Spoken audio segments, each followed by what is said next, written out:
You'll often see social engineering broken down into two categories: computer-based and human-based. Let me give you some examples of each. A phishing email, for example, is a computer-based attack. The email is sent electronically, someone reads it in their email program, and interacts with the attacker entirely over the internet. This is not the attacker physically interacting with the victim or even talking to the victim. It's all done via the computer. Same again for malicious software updates. So this is the sort of thing you'll see from an infected website, where you browse to the website and it will say, hey, your antivirus or your Windows operating system or something else about the machine that you're using is out of date. Just download this one piece of software and we'll update it for you. That's computer-based. It's something that the victim sees there on the screen in front of them. Same again with viral hoaxes. So for example, we just saw the Facebook one with the title that said, "She did that in public high school every day." That goes viral. People get very curious about it, they click on the link, and now they're propagating the hoax. But like the other two, it is also computer-based social engineering.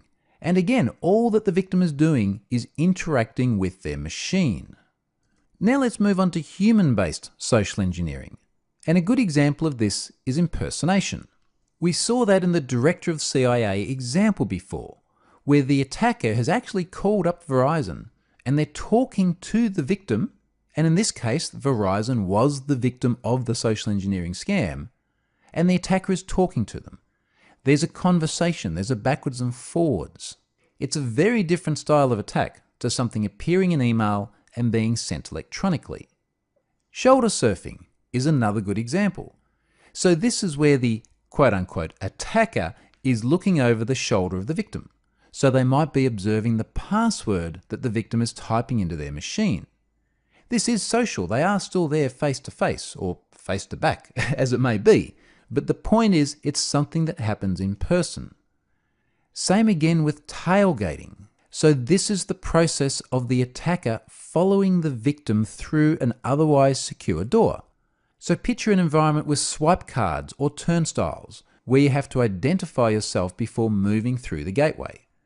If an attacker can simply latch on to the back of someone else, metaphorically, mind you, they just follow the individual through, then they may gain access to a physical environment they shouldn't have access to.